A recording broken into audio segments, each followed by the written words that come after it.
사랑하는 교회 여러분, 사순절 둘째 주일 아침입니다. 이제 다같이 경건한 마음으로 하나님 앞에 함께 사순절 두 번째 주일 예배를 드리겠습니다.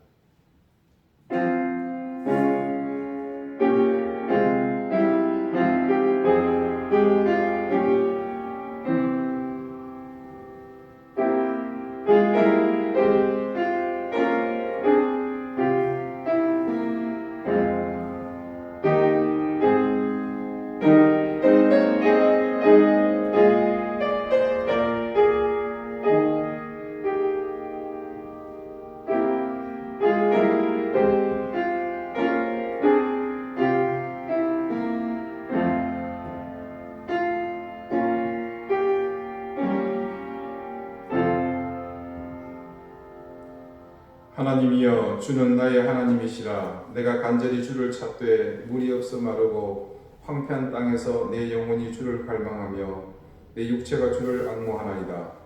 내가 주의 권능과 영광을 보기 위하여 이와 같이 성소에서 주를 바라보았나이다. 주의 인자하심이 생명보다 나으므로 내 입술이 주를 찬양할 것이라. 아멘. 질병의 위협이 우리의 설 자리마저 위협하고 있는 이때 우리는 그 질병의 두려움보다 훨씬 더 크고 위대하신 하나님을 바라봅니다. 우리의 생명이 그 크신 하나님으로부터 왔으며 우리의 영원한 생명 또한 그 하나님의 아들을 통해 우리에게 주신 사실을 기억하며 이 현실의 두려움 앞에서 좌불안석하는 우리의 약함을 담대히 깨트려 나가게 하여 주옵소서. 그런 결단으로 예배의 자리를 사모하며 그런 사모함으로 주님의 얼굴을 뵙기 원하오니 주여 우리의 연약함을 물리쳐 주시고 간절함과 열망으로 주님을 바라보게 하여 주옵소서. 오늘 이 예배의 자리를 평생 기억하며 마땅히 주어지며 당연히 누리는 것이라 생각하는 우리의 안일함을 새롭게 벗는 시간이 되게 하여 주옵소서.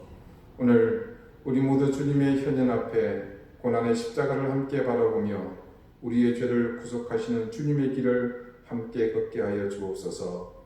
예수 그리스도 이름으로 기원하옵나이다. 아멘. 찬송가 3장 함께 찬양하겠습니다.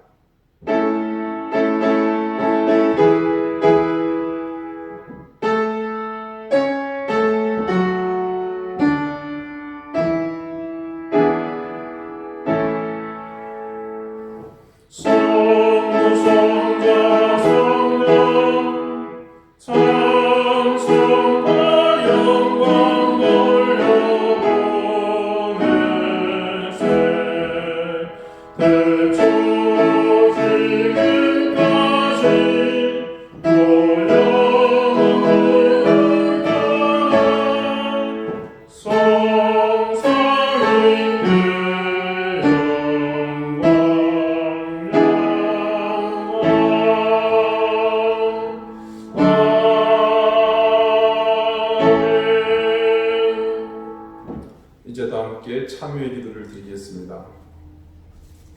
우리의 연약함을 아시는 주님, 주님의 인자와 긍휼 앞에 우리의 크고 작은 모든 허물을 고백합니다. 주님, 우리 마음에는 여전히 더럽고 추한 욕심이 가득하고 양심은 사라지고 욕망만이 가득합니다. 죄와 더불어 먹고 마시며 세상의 연락에 빠져 살았던 우리의 심령은 온통 짙고 검은 죄악들로 넘쳐나고 있습니다. 물질을 따라 작은 이익을 따라 양심과 신앙을 가벼이 여기며 그 죄의 길을 주저함 없이 달려갔습니다. 사순절을 시작하면서도 주님의 고난보다 영광의 면류관만을 바라보는 우리 심령은 너무나도 강팍하고 메말랐습니다. 우리의 이런 안타까운 모습을 보시며 가슴 아파하실 주님의 마음을 헤아리지 못하며 그저 우리는 육신의 정욕을 따라 살았습니다. 주여, 우리의 이런 악한 행실을 용서하여 주옵소서. 이제 죄악의 굴레를 벗어버리고 주님의 사랑으로 온전히 죄를 씻기 원합니다. 주여, 우리를 불쌍히 여겨 주옵소서. 이제는 하나님과 나만이 아는 죄를 생각하며 계속해서 침묵 가운데 참여의 기도를 드립니다.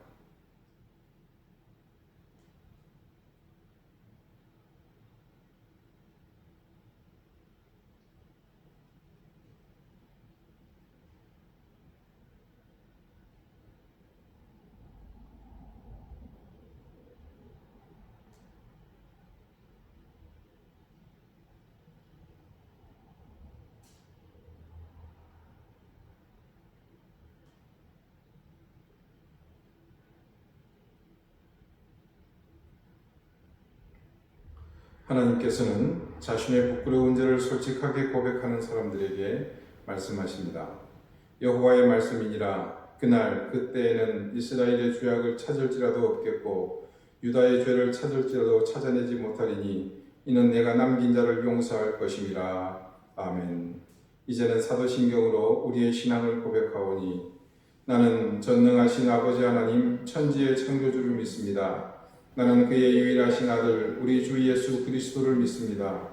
그는 성령으로 잉태되어 동정녀 마리아에게서 나시고 본디오 빌라도에게 고난을 받아 십자가에 못 박혀 죽으시고 장사된 지 사흘 만에 죽은 자 가운데서 다시 살아나셨으며 하늘에 오르시어 전능하신 아버지 하나님 우편에 앉아 계시다가 거기로부터 살아있는 자와 죽은 자를 심판하러 오십니다. 나는 성령을 믿으며 거룩한 공교회와 성도의 교제와 죄를 용서받는 것과 몸의 부활과 영생을 믿습니다. 아멘. 이제 다 함께 성시를 교독하겠습니다. 성시는 교독문 125번 사순절 2입니다.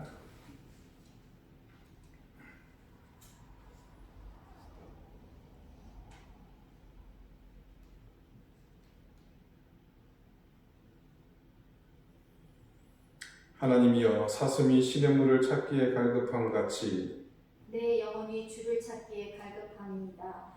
내 영혼이 하나님 곧 살아계시는 하나님을 갈망하나니 내가 어느 때에 나아가서 하나님의 얼굴을 배울까.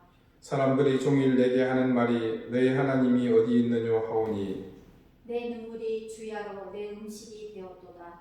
내 영혼아 네가 어찌하여 낙심하며 어찌하여 내 속에서 불안해하는가. 너는 하나님께 소망을 두라.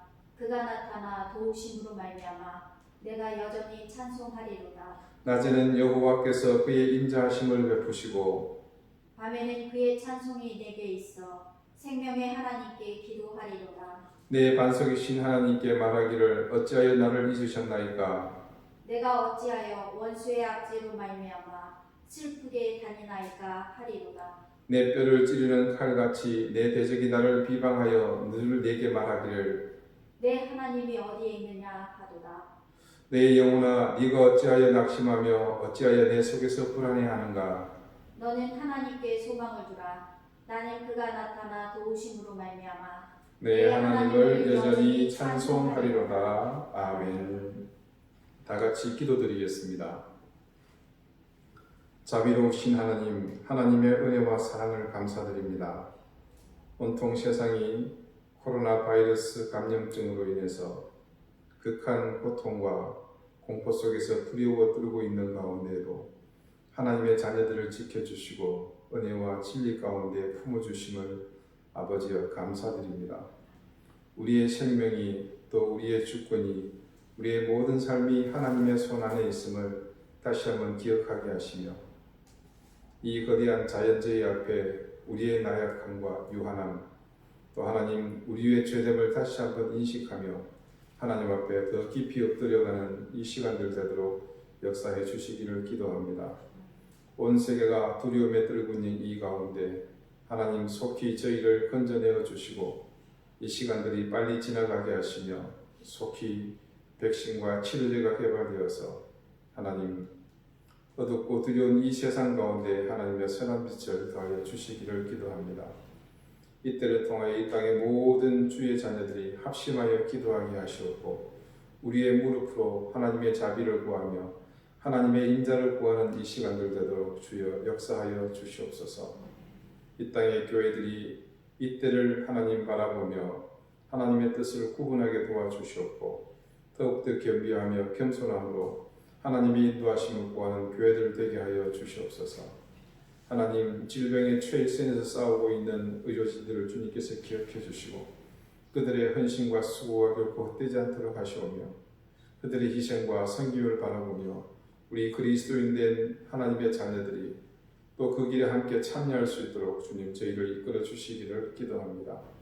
이 땅 제주를 주님께서 불쌍히 여겨 주시옵소서. 오랜 억압과 사슬 무엇보다도 귀신의 권세 가운데 놓여있던 이 땅을 주여 불쌍히 여기시고 이제 이 땅이 개방되며 수없이 밀려들어오는 그리스도인으로 말미암아 이 땅에 더럽고 악한 영들이 쫓겨나게 하여 주시옵고 이 땅의 교회들이 새롭게 힘을 얻게 하여 주시고 그리하여 영적 주도권이 하나님의 자녀들로 인하여 주께로 회복되는 이 땅 되도록 인도해 주시옵소서. 방주재단과의 오랜 싸움을 하나님 저희는 지나고 있습니다. 아버지여, 인간의 뜻으로 하나님을 재단하려고 하는 저들의 악함을 속히 물리쳐 주시옵고 하나님께서 이 길을 선히 인도하여서 저희가 더 이상 실족하지 아니하도록 하나님께서 이 모든 길에 앞서 행해 주시고 속히 이 사태가 일단락되게 하여 주시옵소서. 우리 교회를 이곳에 세우게 하신 하나님의 뜻을 저희가 깨달으며 또 찾아가며 세워나가는 우리 교회 되게 해 주시옵소서. 자신의 생각들과 자신의 오래 젖은 습관들로 인하여서 신앙하는 것이 아니라 하나님의 뜻을 매일 묻고 붙쫓으며 또 그것을 통해서 마땅히 믿어야 할 것을 믿는 그 믿음과 신앙으로 나아가는 교회가 되게 하여 주시옵고 여태껏 세상의 교회들과 같이 교회를 위한 교회가 아니라 말씀과 복음, 그리스도를 위한 교회로 온전한 교회되는 저희 교회가 되게 해 주시기를 구하옵나이다. 우리 교회에 병들어 고통받고 있는 교우들을 하나님께서 지켜주시고 은혜로 인도하여 주시옵소서. 속히 그 질고를 벗겨 주시옵소서. 치유하여 주시옵소서. 주님, 우리 자라는 자녀들을 기억해 주십시오. 유학 중인 자녀들, 입시를 앞두고 있는 자녀들, 군복무 중인 자녀들, 자라나는 어린 새싹들에 이르기까지 하나님께서 그 자녀들을 일일이 살펴주시고 그들에게 지혜와 총명을 더하시며 강건함을 더하여 주시기를 기도하옵나이다. 아버지 하나님, 우리 사랑하는 교우들을 지켜주시옵소서. 그 마음이 언제나 말씀에 메인바되는 삶이 되게 하여 주시오며 세상의 가치와 세상의 학문, 세상의 진리에 현혹되는 것이 아니라 말씀이 우리에게 바라고 요구하는 것들을 향해서 오늘 하루도 우리 자신을 겸비하며 나가는 그런 교우들 되게 해 주시옵소서. 사순절을 지나고 있습니다. 하나님, 우리에게 주시는 천국의 소망은 영광의 면류관은 결코 그저 주어진 것이 아니라 예수께서 몸버려 피 흘려 우리에게 주신 값진 희생의 제물의 결과임을 기억하고 우리가 이 시간을 통해 그리스도의 희생과 또 하나님 십자가의 죽음을 깊이 묵상하는 시간들 되게 하시고 우리 자신을 살펴 겸비함으로 하나님께 다가가는 귀한 시간들 되게 해 주시옵소서. 주님, 두 주째 영상 예배가 진행되고 있습니다. 하나님, 속히 사태가 진전되므로 우리 교우들이 한자리에 모여 주님 앞에 예배할 수 있는 그날이 속히 오게 하여 주시옵고 하나님, 이 시간들을 통해서 우리 서로가 각지 제게 얼마나 귀하고 소중한 존재인지를 깨닫고 하나님 앞에 서로 사랑하기를 결단하고 더 깊이 나아가는 시간들 되게 하여 주시옵소서. 예배를 열어주신 하나님, 마치는 시간까지 하나님의 은혜가 우리 가운데 더 깊이 새겨지는 시간들이 되게 하시기를 간절히 구하오며 예수 그리스도 이름으로 기도드리옵나이다. 아멘.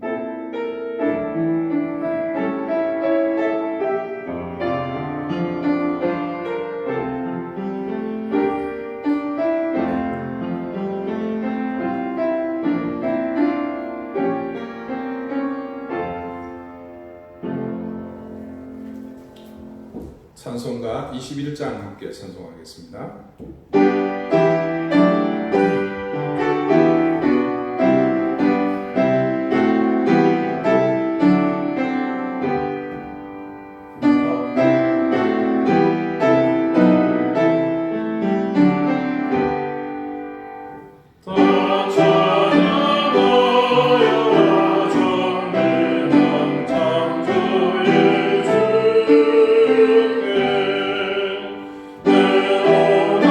주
구약 성경 룻기 1장 2절 3절 말씀입니다. 구약 402페이지입니다.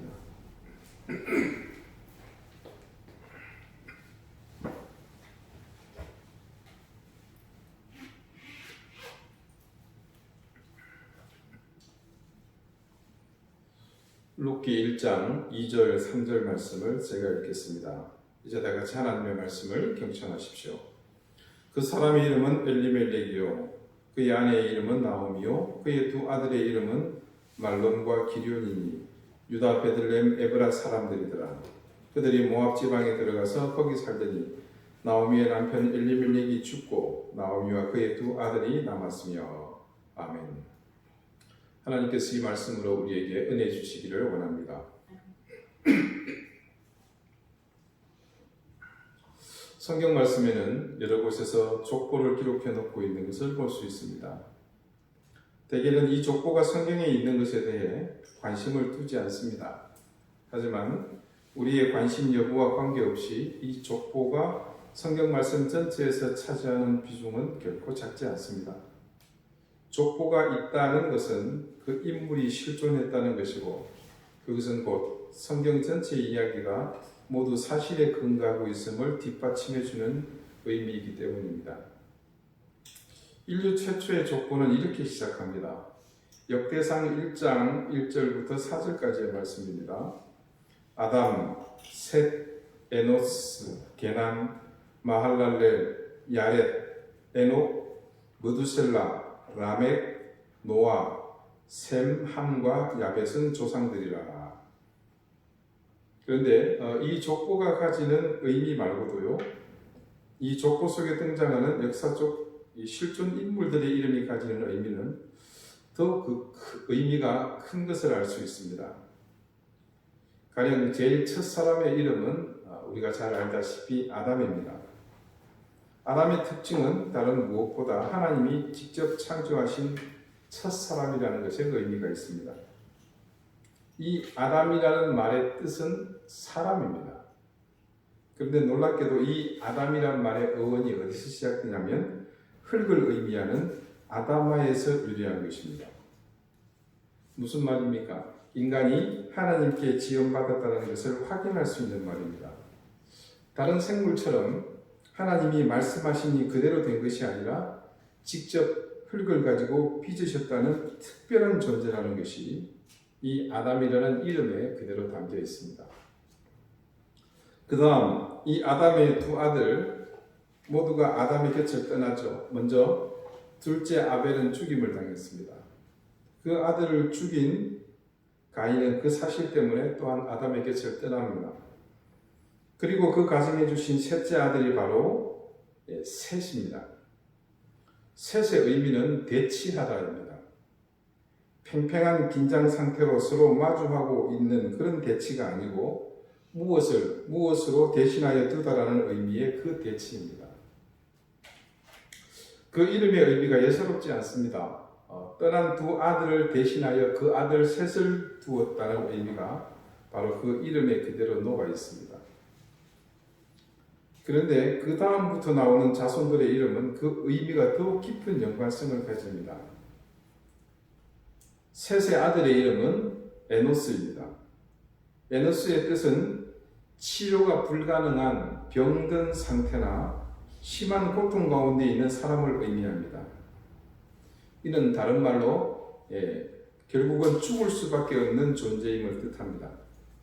그 어원은 아나쉬인데 이는 일반 명사로 표현할 때는 사람, 백성, 또 무리 등으로 쓰입니다. 그런데 이 에노스 때의 중요한 변화가 일어납니다. 창세기의 기록에서 이때 그러니까 에노스의 시대부터 사람의 숫자가 많아지면서 무리를 이루었고 창세기 4장 26절에 증거하기를 이때 비로소 여호와의 이름을 불렀다고 합니다.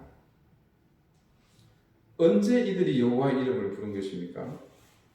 스스로가 에노스, 즉 죽을 수밖에 없는 존재라는 사실을 알게 되었을 때 그들은 하나님의 이름을 불렀습니다. 자신들에 대한 온전한 이해, 즉 인간의 유한성과 불완전함을 깨달음으로 그 깨달음을 통해 그들은 하나님의 존재를 깊이 통감하게 됩니다.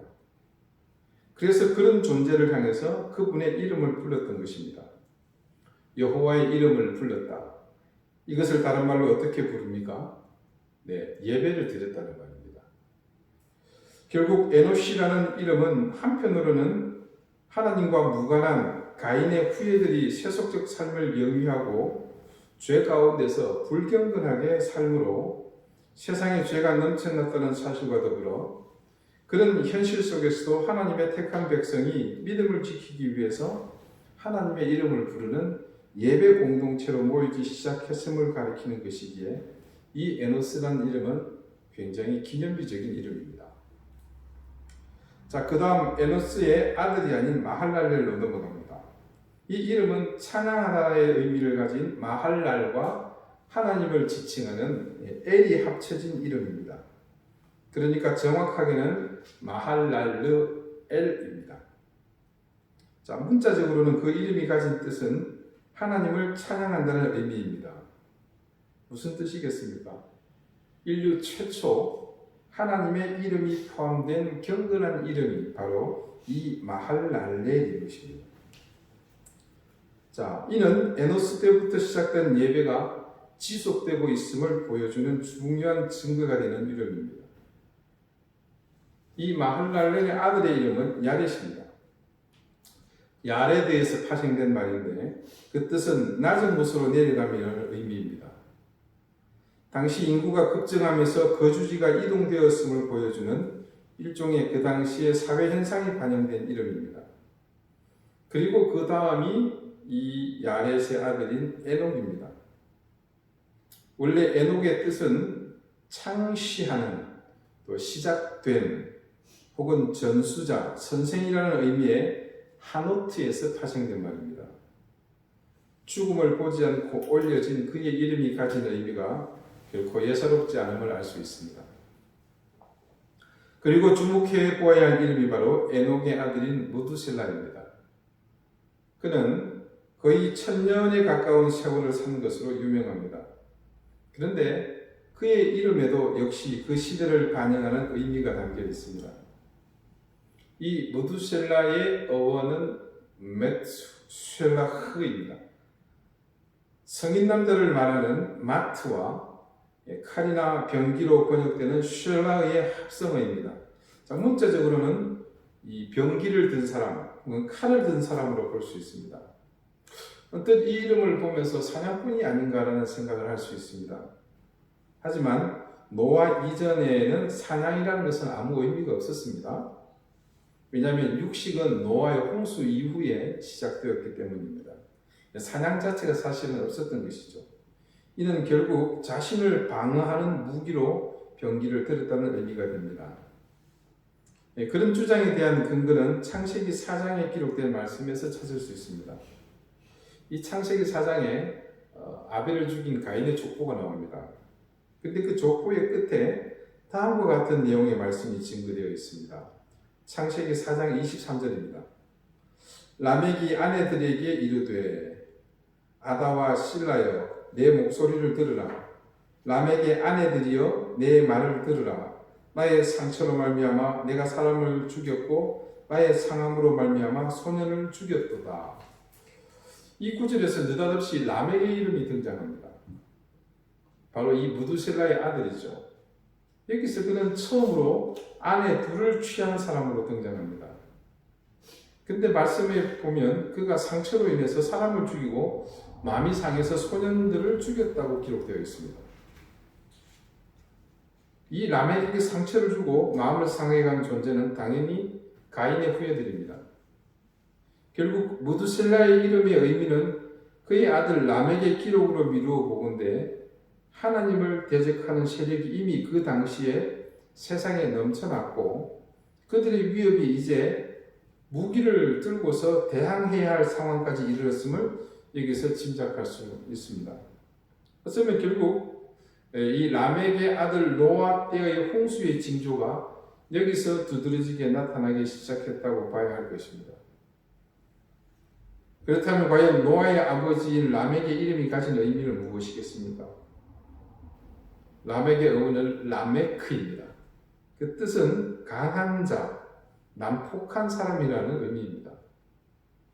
그런 의미를 가진 이름으로 미루어 보건대 이 라멕은 아주 능력이 있는 사람이거나 아니면 당시 죄악이 넘쳐나던 시대에서 생존을 위해 더 많은 폭력과 힘을 필요로 했음을 암시하는 그런 인물로 여겨집니다. 그런 이름의 의미를 가진 라멕이 자신의 아들의 이름은 노아라고 짓습니다. 노아는요, 하나님의 도우심, 안식, 휴식이라는 의미입니다. 라멕이 자기 아들의 이름을 그렇게 지은 것을 보면 후자의 의미가 더 설득력이 있음을 알 수 있습니다. 악한 자들에게서 살아남기 위해서 강한 힘을 힘내야 하는 상황에서 하나님의 자손에게 어울리지 않는 이런 이름이 등장할 수밖에 없는 그 상황 속에서 노아의 홍수를 초래한 당시의 시대를 우리에게 은연중에 이 이름을 통하여 전하고 있다고 보는 것입니다.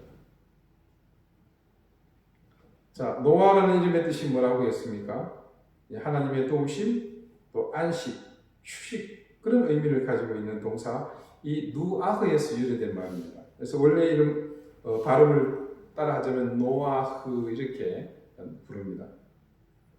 로마의 아비 라멕이 당시 참된 안식이 없이 죄악만 가득한 그런 세상 속에서 사는 삶의 호초로부터 하나님의 위로하심을 바라며 지었을 것이라고 충분히 생각할 수 있습니다.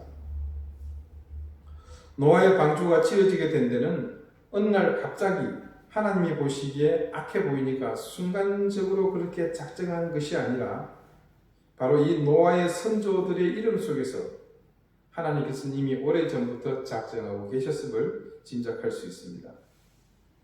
자, 개난을 제외한 노아의 조상들 전부의 이름이 가진 의미와 그 속에 담긴 인간의 생각 그리고 하나님의 의도하심을 살펴보았습니다. 방금 말씀드린 전부를 여러분은 다 기억하시지 못하시겠지만 한 사람 한 사람의 이름이 가진 의미와 그 뜻을 알아갈 때마다 여러분은 어떤 생각이 드셨습니까?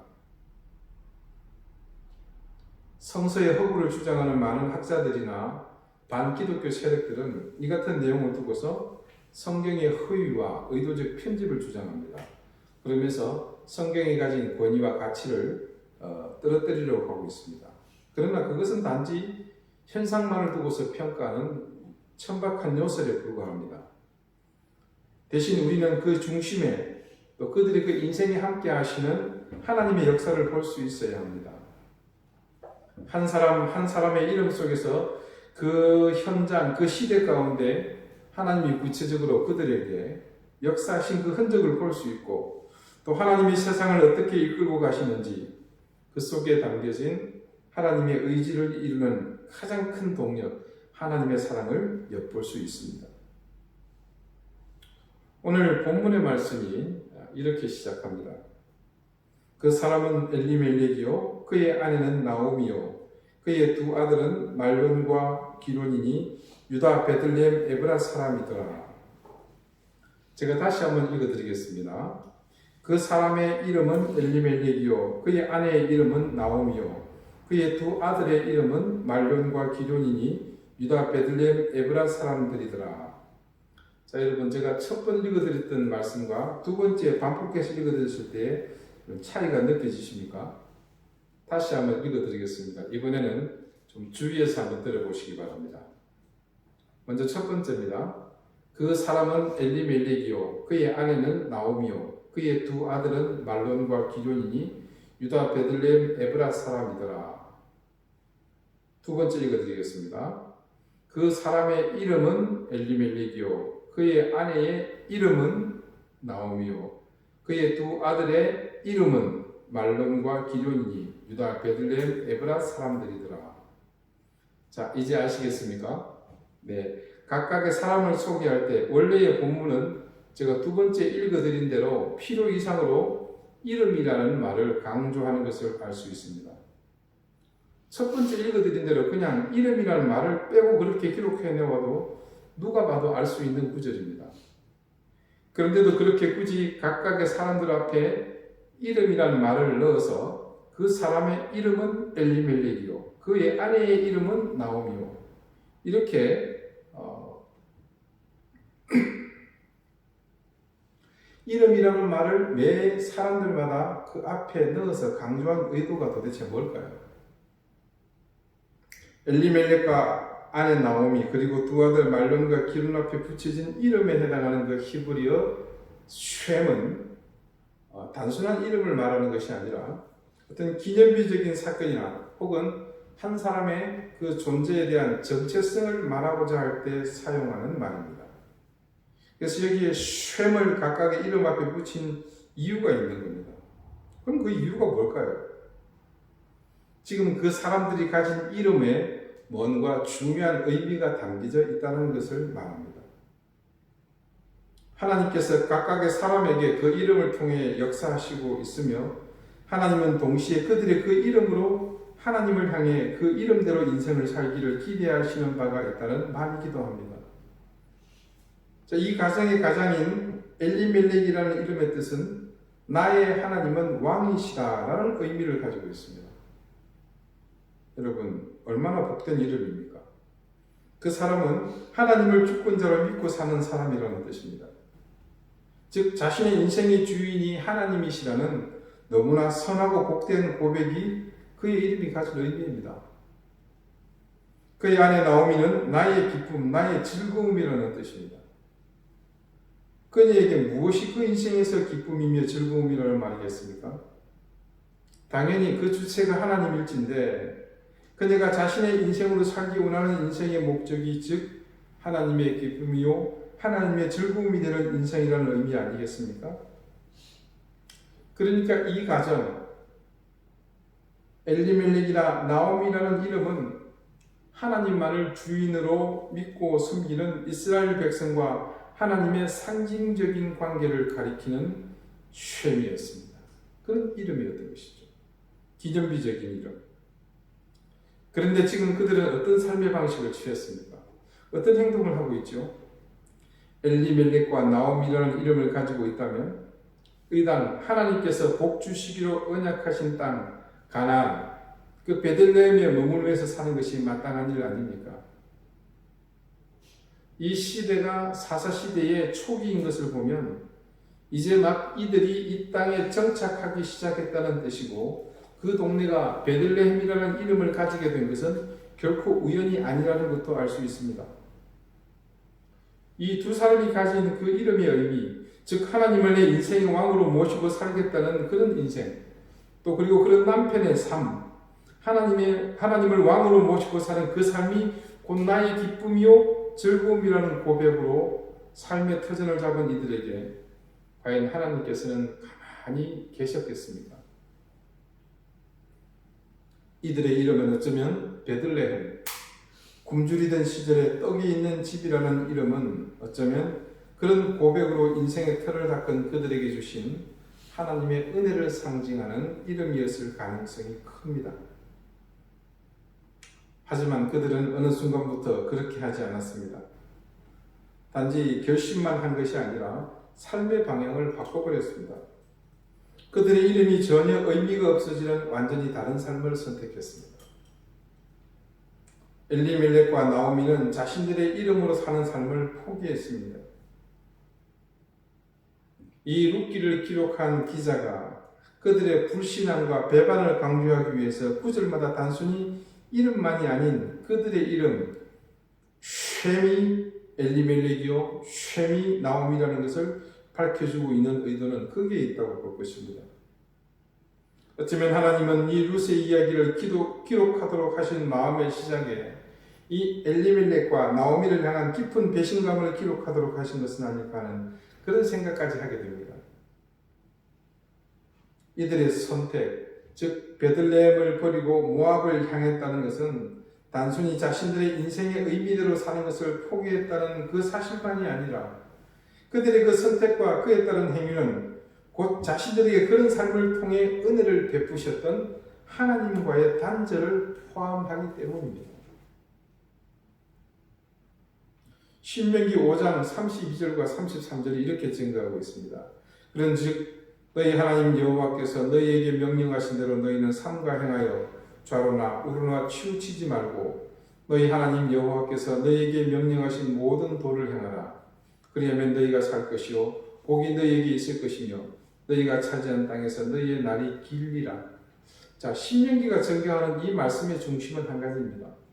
오로지 하나님의 약속을 따라 그분만을 섬기며 살라는 것입니다. 그런 명령을 보건대 약속의 땅 가나안의 흉년이 된 것은 하나님을 버리고 우상을 섬긴 이스라엘에 대한 하나님의 징계가 분명합니다. 그렇다면 그 드러나서 눈에 보이는 현상을 대하는 태도 또한 분명합니다. 엘리멜렉의 가족들의 잘못은 그들이 가나안 땅에 찾아온 흉년의 이유를 이 말씀 속에서 찾지 않은 것에 있습니다. 단지 흉년이라는 그 고통만을 바라보았을 뿐이고 그로부터 4,000년이 지난 지금 이 시대에 우리도 볼 수 있는 그 이유와 원인에 대해서 그들은 전혀 하나님의 뜻을 묻지 않았습니다. 그 시대 가운데 그들의 죄악으로 인해 당연히 받은 징계이지만 떡이 있는 집에 그 이름을 무색하게 할 흉년을 주신 이유는 그것을 통해 그들이 하나님을 바라보기를 원하셨던 것입니다. 그리고 더 근본적으로는 너희에게 지어준 그 이름의 의미를 다시 생각하라는 요구이기도 했습니다. 풍요와 형통, 여유와 만족이 있을 때는 자신이 가진 가치와 의미에 대해 깊이 생각할 필요가 없습니다. 그것이 당연하고 또 그런 당연함이 반복됨으로 인해서 그것이 너무나 익숙해지기 때문입니다. 그러나 그 가치와 의미가 빛을 발하는 것은 그런 풍요와 형통, 만족과 여유가 사라지고 결핍과 빈곤, 혼돈과 고난이 있을 때입니다. 깊은 신앙과 형식만 남아있는 삼류신앙의 차이는 풍요와 평안 속에서는 별다른 차이를 못 느낍니다. 그러나 어느 순간 풍요가 그치고 대신 빈곤이 찾아옵니다. 평안이 사라지고 대신 환난과 핍박이 찾아오게 되면 깊은 신앙과 그 형식적인 신앙을 가진 사람의 차이는 확연하게 구분되는 것을 볼 수 있습니다. 그처럼 세상에서도 우리의 존재감은 평온할 때는 미미합니다. 그러나 세상이 온통 혼돈에 휩싸이고 빈곤이 이어지고 그런 부족함으로 인해 발생하는 무질서와 혼란이 겹쳐 일어나게 되면 참다운 그리스도인들의 존재감은 두드러집니다. 누군가 희생해야 하고 또 누군가는 결핍을 자신의 것으로 받아들여야 하는 상황에서 그것을 일상으로 삶으로 행하며 사는 그리스도인들의 존재감은 결코 가벼울 수 없습니다. 여러분 중에서 태어나면서부터 나는 하나님을 향해 이렇게 살겠습니다라는 그런 의미를 담은 이름을 받고 태어나신 분이 혹시 계십니까? 아무도 없습니다. 그렇다면 우리는 전혀 다르게 살아도 되는 인생입니까? 그래서 하나님을 향해 엘리멜렉이 아니고 나오미가 아닌 삶으로 살아도 무방합니까? 결코 그렇지 않습니다. 내 이름이 임장원이고 김아무개고 박아무개라서 내 이름에는 그런 의미가 전혀 없으니 하나님과 무관한 삶을 살아도 됩니까? 아니지 않습니까? 왜 그렇게 생각해야 합니까? 이유는 다른 것이 있지 않습니다. 우리는 모두가 부인할 수 없는 한 가지의 공통된 이름을 모두가 가지고 있기 때문입니다. 그 이름은 바로 그리스도인입니다. 결국 우리의 이름은 그 시대의 엘리멜렉이요 나오미인 그 이름 그리스도인이라는 이름을 가지고 있습니다. 그 이름의 의미는 세상을 구원할 자입니다. 우리가 세상을 구원할 삶을 살아야 할 사람이라는 뜻입니다. 그리고 더 나아가서는 그렇게 하기 위해 자신의 생명을 내어주시고 온몸으로 고난을 감당하신 예수 그리스도의 삶을 사는 것을 또한 의미합니다. 그래서 저와 여러분의 삶은 결코 우리 자신만의 인생을 사는 것으로 그치지 않습니다. 오늘 이 시대에 우리는 세상과 다르게 살아야 할 목적이 있는 이름을 가지고 있으며 그 이름으로 우리는 지금의 이 시대를 살아내야 합니다. 우리 앞에와 역경이 있다고 하더라도 그리고 환난과 핍박이 있다고 하더라도 우리가 가야 할 길을 외면하거나 포기해서는 안 됩니다. 그렇게 외면하고 포기하는 것은 우리가 스스로 그 이름을 벗어버리는 것과 같기 때문입니다. 그리고 그런 선택은 더 나아가 우리가 하나님을 부인하고 외면하는 것과 다르지 않기 때문입니다. 모든 시대가 그랬고 모든 상황은 항상 그랬습니다. 누군가 그 이름 그리스도인으로 살아서 그 시대를 바르게 이끌고 하나님의 의를 드러내야 할 필요가 그때마다 있었습니다. 그래서 지금 이 시대도 그렇습니다. 세상은 지금 온통 풍요롭다 못해 넘치고 그러는데 정작 구원의 길은 그리고 생명의 길은 어디에도 보이지 않습니다. 왜 그렇겠습니까? 그런 일을 감당할 이름을 가진 사람들이 이 땅을 버리고 자신들의 모압을 찾아가 버렸기 때문입니다. 그도 아니면 함께 살고 있다고는 하지만 그들이 그 이름대로 살고 있지 않기 때문입니다. 주님은 지금 이 시대에 우리가 그 이름을 드러내고 그 이름으로 살기를 원하십니다.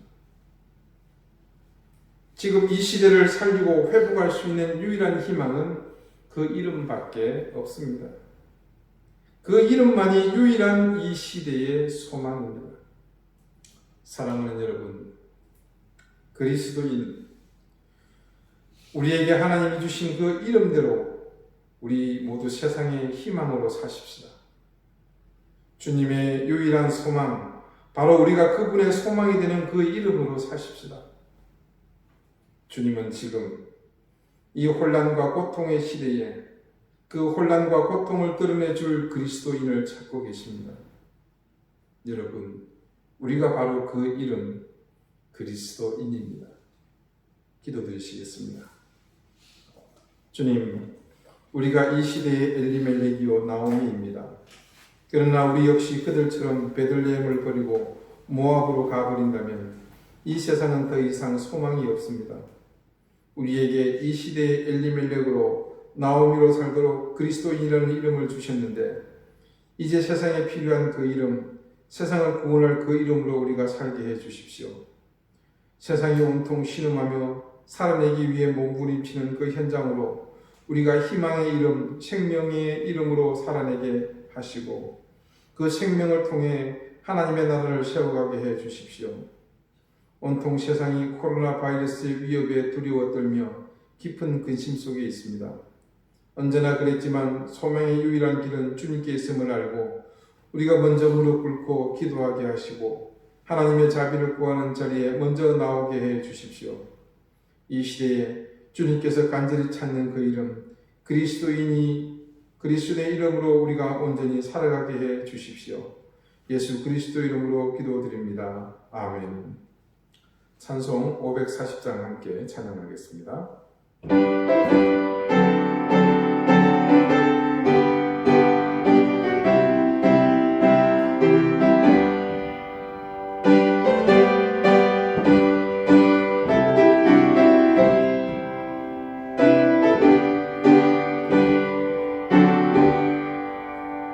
주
주시는 참된 기쁨도 헤아릴 수 없구나. 내가 매일 십자가 앞에 나아가리이다오니 뜻에 내린 고백 비로소 나를 상대하소서.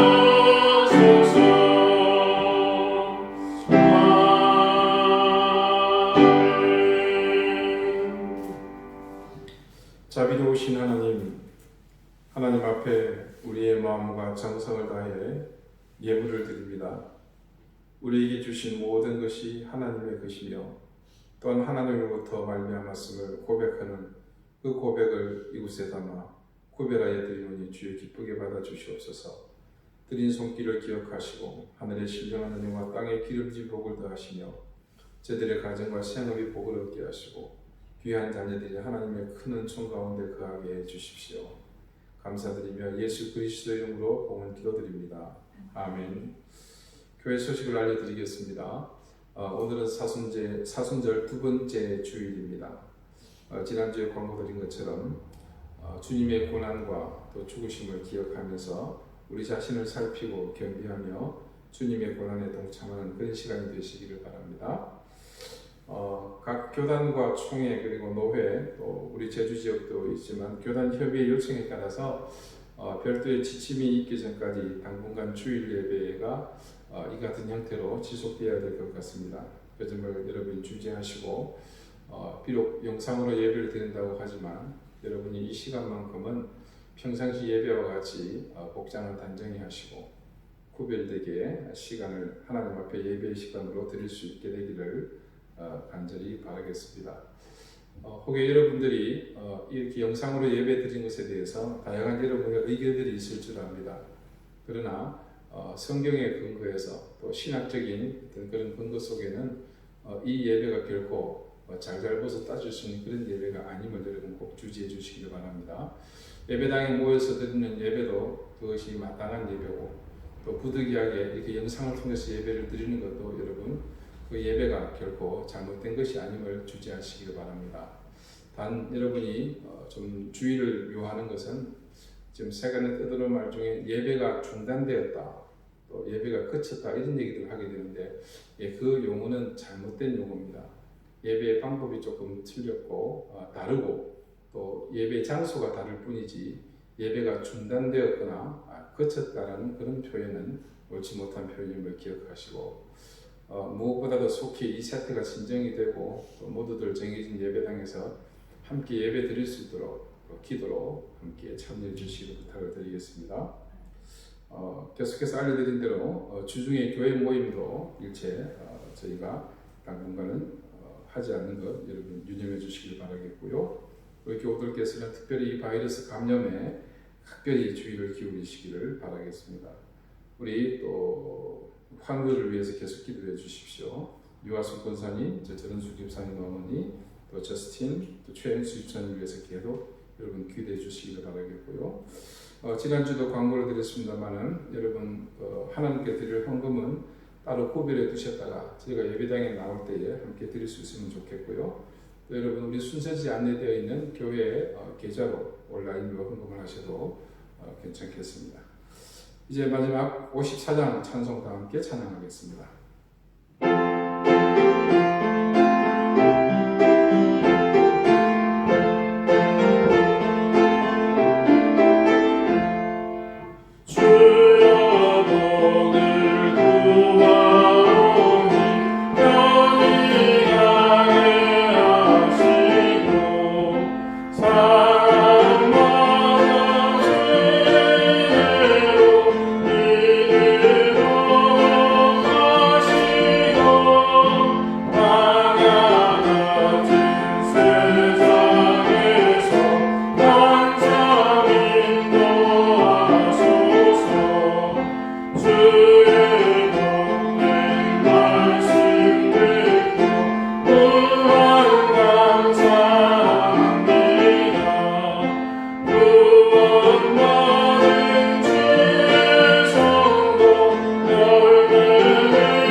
사랑과 성령의 교통하심이 이 시대에 엘리멜렉 또 나오미로 살기를 소망하며 그 이름을 따라 우리에게 주신 그리스도인의 사명을 감당하며 살기를 소망하는 우리 사랑하는 방주위의 모든 성도들과 저들의 가정과 생업 또한 주신 귀한 자녀들 머리 위에 이제로부터 영원토록 항상 함께 하시기를 간절히 축원하옵나이다.